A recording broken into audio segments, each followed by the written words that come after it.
नाच करण्याशिवाय काय काम नाही. ह्यांना काय नाही माझं पप्पा आणतात, तुला काय करायचं? ह्यांना काय नाही आटाय. पप्पा चट आणतंय ना, काम करतय, कष्ट करतय. श्री स्वामी समर्थ मित्रांनो, अवधूत चिंतन श्री गुरुदेव दत्त. तुम्हा सर्वांचं स्वागत आहे माझ्या युट्यूब चॅनल मध्ये. तर आज हाव साहेबांना लावले ते देव पूजायला. इकडे का देव ठेवल्यात सगळं मस्त पैकी. तर गंध वगैरे लावून छान मस्त पैकी पूजायचं देव. तर आज लावले त्याला काम. म्हणलं कर काम, आज मला बाकीचं काम आहे. तर गणेश लागला आपला देवपूजा करायला. लय छान आहे, देवाला खोटं बोलतो काय. आज सांगितलं तेवढं. सुट्ट्या असल्यावर तर गणेश लागला देव पूजायला. इकडे बघा मस्त पैकी भोगीच्या आज तुम्हाला सर्वांना हार्दिक शुभेच्छा. तर हे मस्त पैकी अशा भाकरी केल्यात, भाजी वगैरे करून ठेवली. तर कमेंट करून सांगा आमच्यात अशी असते भाजी, कोणाच्यात हे टाकून असते काय तेच ना. आणि अशी कडक कडक भाकरी आपण शिगडीवर केली. तर अशी कडक भाकरी भाजी या खायला काय देवाला लागली कपडे धुवायला. पटापट सगळ्यांनी कामं चालू आहे. तर दिव्या लागली तर कपडे धुवायला.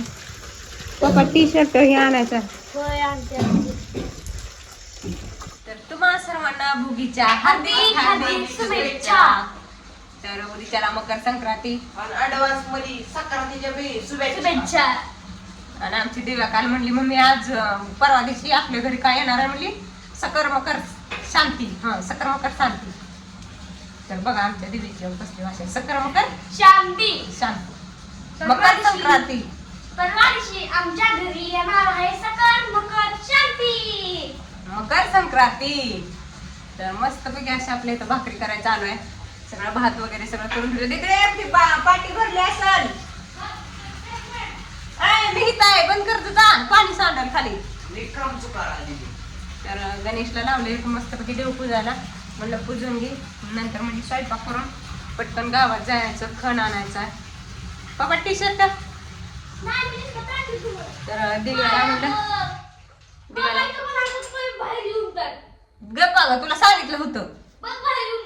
तर बघा दिव्यानं कसं केलं तुम्हाला सांगते. एवढा निर्माण नाश करते पूर्वी. तर बघा कसलं केलं तुम्हाला चालू लावते. सगळीकडे फिसकूट फिसकूट केला बघा. तिच्या बापाने केलता का इतका फिसकूट पाणी. आता त्यातलं पाणी निम ओतून देऊन मग नंतर निर्मा टाकायला लागला. नाश करण्याशिवाय काय काम नाही. ह्यांना काय नाही माझं पप्पा आणतात, तुला काय करायचं? ह्यांना काय नाही आटाय. पप्पा चट आणतंय ना, काम करतय, कष्ट करतय म्हणून माझं पप्पा पाय घाण घेऊन येऊ नको सगळीकडं.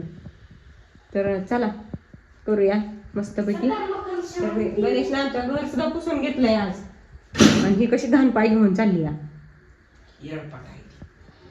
तर चला करू द्या भाकरी. अजून माझ्या 2 भाकरी राहिल्या त्या. आमचा मोत्याला एक, दाद्याला एक, दीदीला एक, मला एक आणि पप्पाला एक. मोत्याच्या बित्याच्या भाकरी खाऊ घालू आम्हाला मग झालं. अरे मोत्या म्हणजे आपल्या घरचा सदस्य आहे ती, म्हणून आम्ही त्याला कधीच माणसासारखं समजतोय. त्याला काय आपण काय कुत्रा समजलं का अरे पाड्या. रोज ताजं असतंय त्याला, कारण की घरात रक्षणच करते. आम्ही मध्ये 4-5 दिवस फिरायला गेलतो तर घरी कुणाला सुद्धा येऊन दिलं नव्हतं मोत्याने. असला आमचा मोत्या आहे.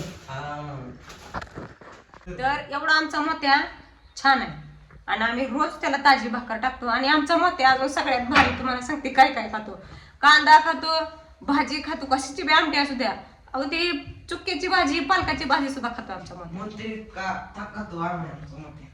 आमटी खातो, बटाट्याची मास्टर. आणि ऊस सुद्धा खातो. ऊसाच्या चुट्ट्या बाहेर फेकून देतो, रस खातो. तर असला आमचा मोत्या आहे. त्या जर आपण म्हणलं ये ऊस खायला, शिफ्टी गोंडा हलवत येतो लगेच येतो. हा. फॅमिली नंबरच आहे. तरी एक आम्ही फॅमिली नंबर सोडून मेंबर. ए साधी सिंपल भाषा आमची गावठी असू दे बाबा. नंबर असू दे नाहीतर नेंबर असू दे. अरे तुला सांगते की मग असू दे काहीतरी आमचं. तर चला बाय बाय करू द्या स्वयंपाक. आमची गाडी येईल आता माघारी. तर श्री स्वामी समर्थ मित्रांनो. अवधूत चिंतन श्री गुरुदेव दत्त. बाय.